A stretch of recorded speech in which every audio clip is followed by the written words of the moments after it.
Y este tal vez es uno de los temas que más nos duele, el del maltrato infantil, la violencia que ejercen a veces papás o mamás que deberían cuidarlo contra sus propios hijos, sus niñas, sus niños. De eso vamos a estar hablando ahora.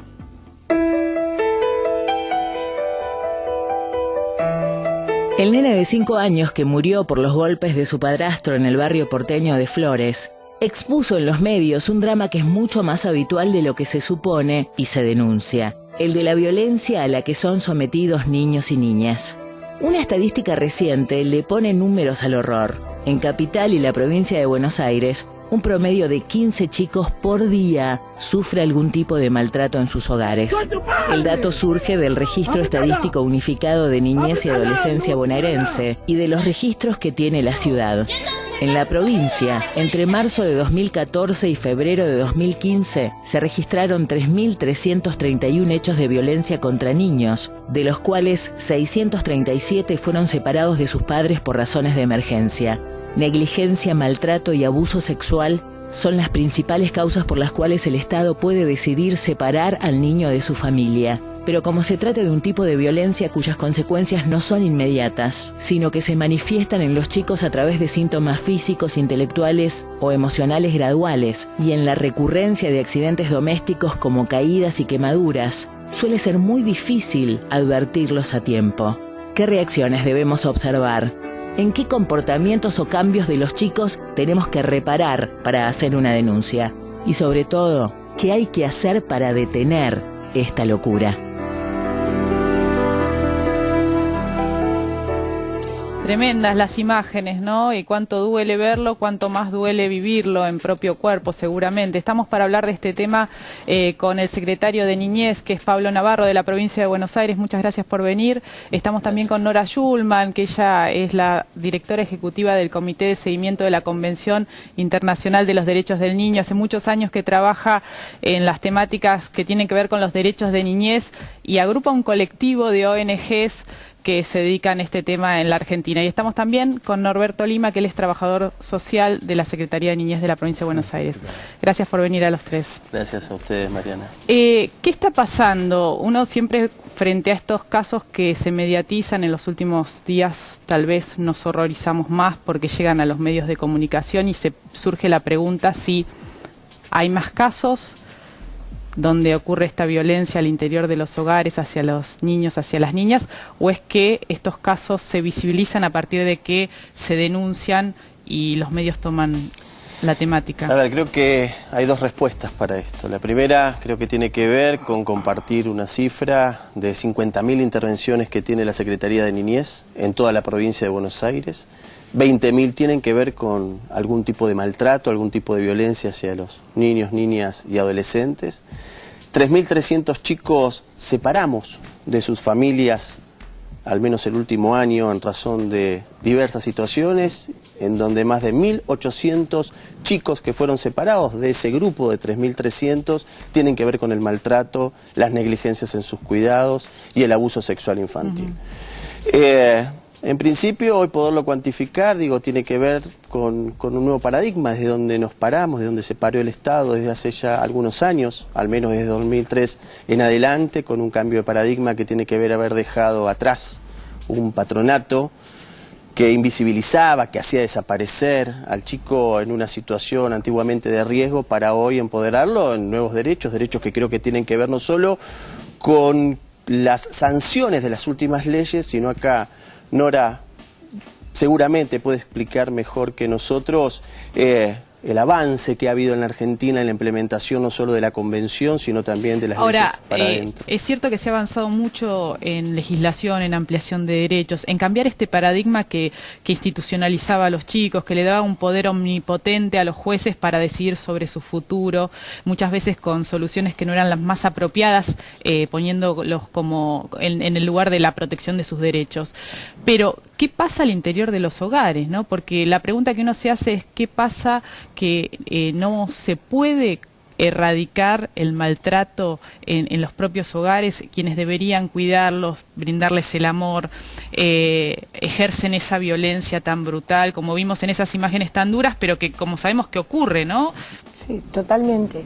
Mira, yo creo que es un tema fundamentalmente cultural y que está totalmente relacionado con la violencia social, la violencia del medio ambiente en general. Yo siempre digo que si los chicos no nacen violentos, ni los padres tampoco nacen violentos, pero hay una presión social tan grande en relación con la violencia, donde las cuestiones se solucionan, los conflictos se solucionan a golpes. Si uno va en un auto por la calle y se pelea con otro, sale con un palo, esto el niño lo ve y el padre lo ve.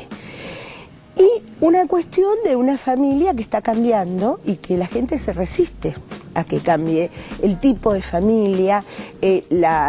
Ahora, por eso hablamos de las familias. Antes era una familia tradicional donde todo estaba escondido dentro del seno de esa familia. Seguramente había mucha violencia, pero se naturalizaba absolutamente. Cuando el maestro pegaba, cuando el padre pegaba, el abuelo, que era el jefe de la familia, pegaba o maltrataba o insultaba, era una cosa común de lo cotidiano. El chirlo estaba como naturalizado, como Totalmente. aceptado, legitimado, el coscorrón en las instituciones de las escuelas hasta hace muy poco, en Inglaterra Exactamente. incluso, No, es que Todavía- en Inglaterra hay una ley que legaliza que les peguen a los niños. Todavía vigente. Todavía, sí, como método de corrección. Entonces, hasta que la gente no entienda, en general, que la violencia no es ningún método de corrección, que la violencia violenta realmente no solo el cuerpo de los niños, porque un moretón pasa, pero lo que va quedando adentro de ese niño, de esa niña, que ha sufrido violencia, y mucho más cuando hablamos de temas de abuso sexual Sí, infantil, claro. Esto no se cura como un moretón en la mano o en el pie, esto es una herida profunda, y me parece que es esta cuestión social y cultural, de empezar a trabajar con los padres, con los docentes, ya se empezó, pero es poco. A ver, lo que vos planteás, Nora, que tiene que ver con una cuestión de educación cultural y de educación. Totalmente. ¿Qué mirada tenés vos? Que vos recorres las casas, ¿no? Donde ocurren estas situaciones, vos te acercás, intervenís como trabajador social de la Secretaría.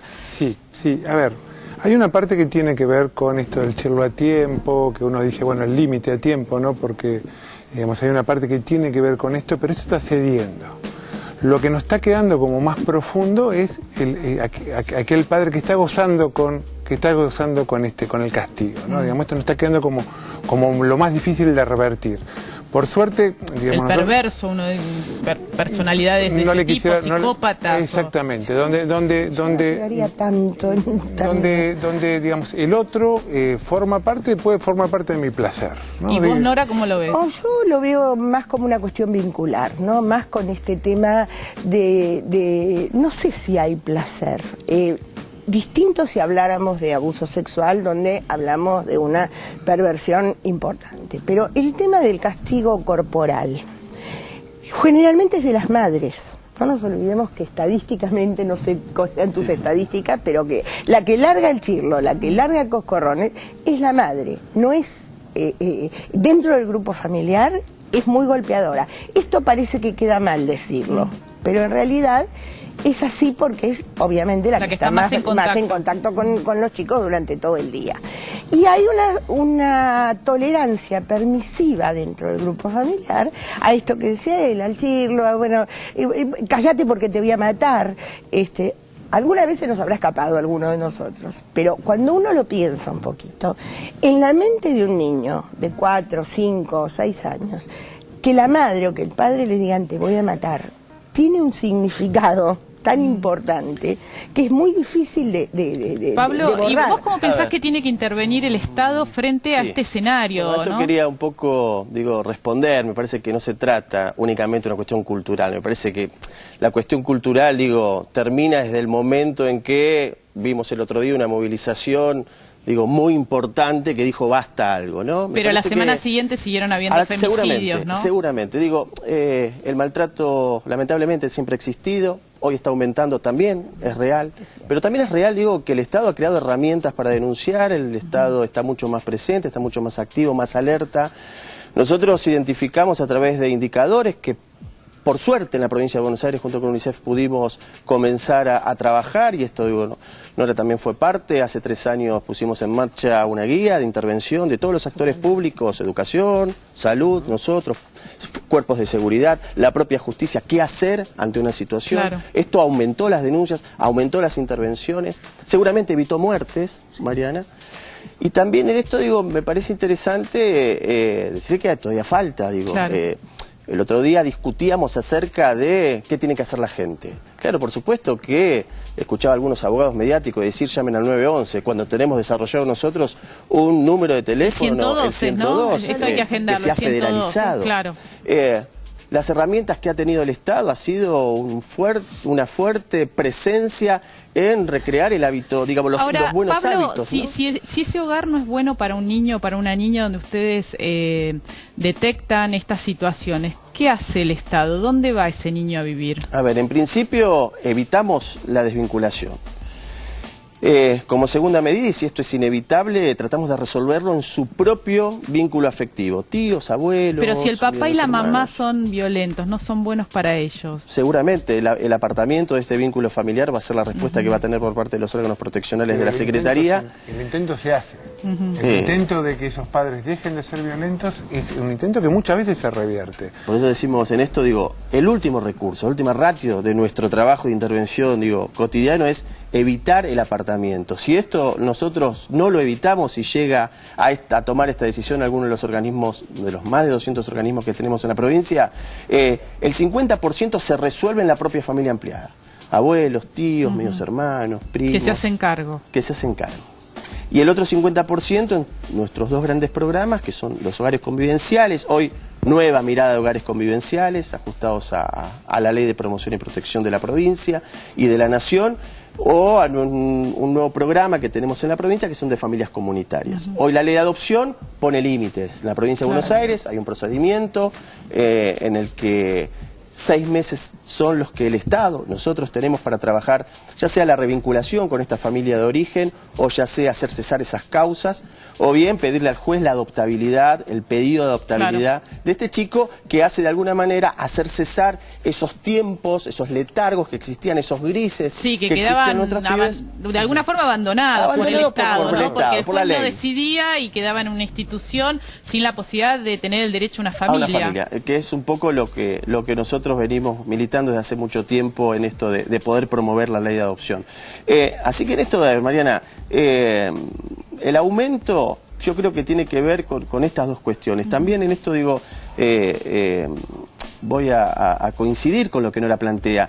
Hoy estamos en una situación, digo, en donde la violencia, digo, intrafamiliar, digo, se hace más visible y nos permite a nosotros, yo hace muchísimos años que trabajo en esto, fui defensor oficial en muchos años en un departamento judicial del conurbano, y digo, toda la vida ha trabajado con esto, y hoy quizá ve que, por suerte, las herramientas son de la ley y son del Estado. Bien. Digo, en algunas situaciones, en otros países veía que cuando existían situaciones de violencia, las vecinas salían con una cacerola a alarmar que la situación existía. Hoy, por suerte, tenemos legislación, tenemos un 102, tenemos un servicio local en cada municipio de la provincia de Buenos Aires, y en términos federales creo que estamos construyendo los hábitos del buen trato, que creo que esto también es bueno decirlo, porque digo, ¿qué hacemos? ¿Cómo colaboramos? ¿Cómo hacemos desde nuestros lugares de promoción de derechos? Bueno, también promover el buen hábito del buen trato me parece que es algo positivo desde donde pararnos para adelante. Ahí está el camino, ¿no? El buen trato, y repetirlo y practicarlo, ¿no? En casa. Yo quiero...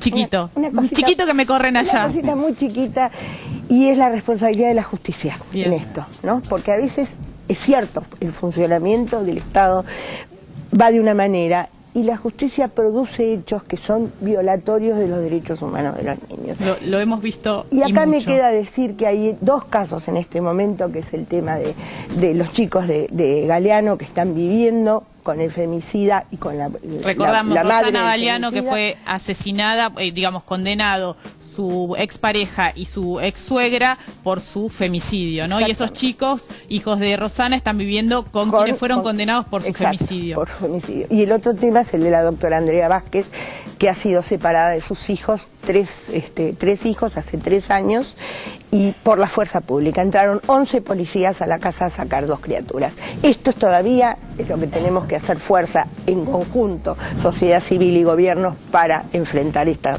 otra situación. Bueno, muchas gracias a los tres por ayudarnos a pensar sobre este problema tan grave y tan doloroso. Y ahora seguimos con Mavi y con Martín. Así es, muchas gracias. Empezamos, no, ya vamos a ver fotos. Exacto, situación de bar, como decimos nosotros. Sí. Parece un guión, ¿no? Ahí tenemos, mira, justamente. Pero ese es el que estuvimos. Penélope, Ese es el María que Teresa estuvimos, Muro, Penélope. seguramente está entre Leo. Penélope. Bar de Miguel, aquí se nos va a caer en Nono, Córdoba. Qué Peligro. lindo. Amiga Guadalupe, mirá, el 1830, donde Cámpora tenía sus reuniones políticas en San Andrés de Giles, donde era Héctor Cámpora, presidente de la Nación. Fernanda Merlino, lugar histórico, ¿eh? ¡Chau, Demon! Un café se vieron todos.